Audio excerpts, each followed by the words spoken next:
Hello everybody! Our learning goal today is to find the area of a triangle. The formula for area of a triangle is area is 1/2 times the base times the height. Or you could say area equals 1/2 base times height. A equals 1/2 BH. The reason why it's 1/2 is because base times height is our formula for a parallelogram, if you remember from yesterday. And when you look at a parallelogram, any parallelogram, you can draw a line down the middle and it will create two triangles. So just one of those triangles would be half of a parallelogram. So that's where our half comes from, because a triangle is always half a parallelogram. It works with a rectangle too. Remember, a rectangle is also a type of parallelogram. Parallelograms are base times height. You can draw a line in your rectangle to make it into two triangles.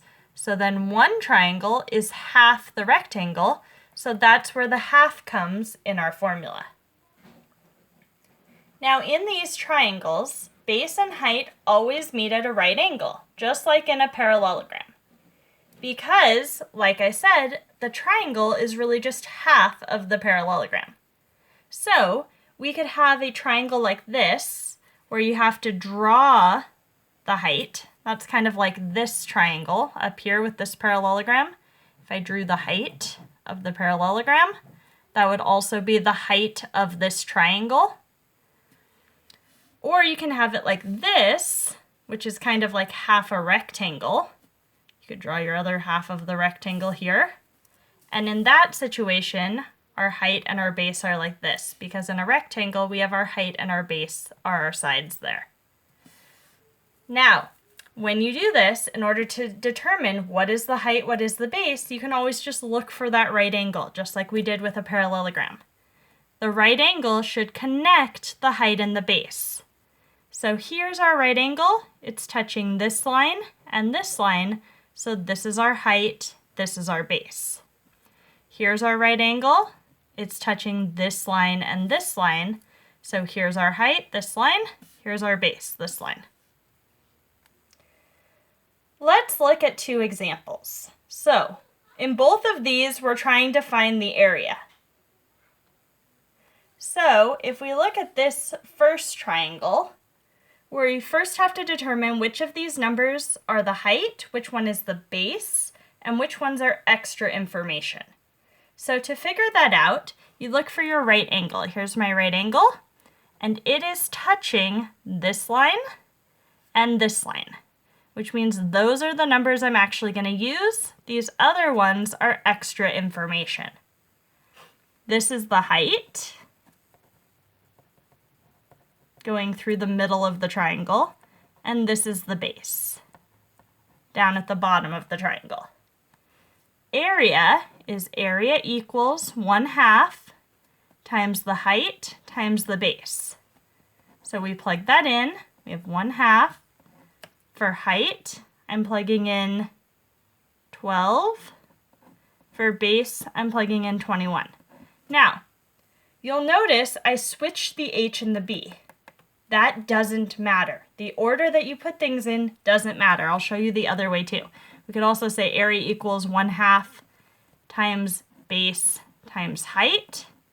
It will give you the same exact answer. That's the commutative property of multiplication that we learned earlier.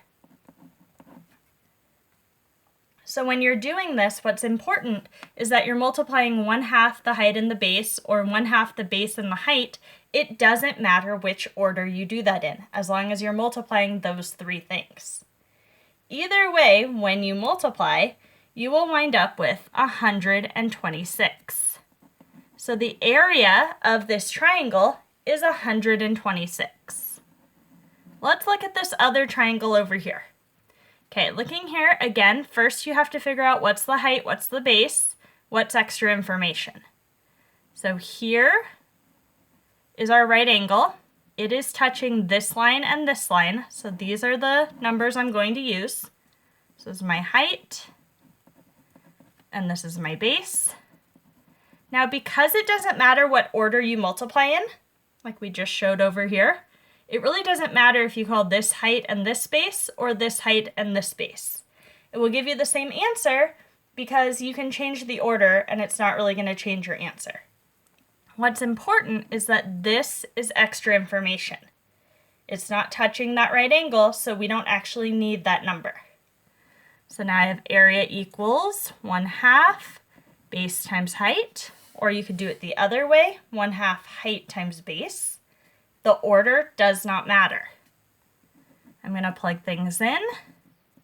So I'm going to put my base 4, my height 3, and then I'm just going to put that in my calculator, 1/2 times 4 times 3, and I wind up with 6.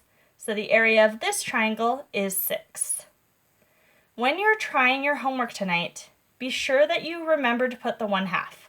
That's the biggest mistake that people make, is they either forget the 1/2 when they're doing triangles, or they just always do 1/2 even when they're doing parallelograms. So you really have to think about this. Is this a parallelogram? If it is, don't use 1/2. Is it a triangle? If it is, use 1/2. All right, everyone, have a great day.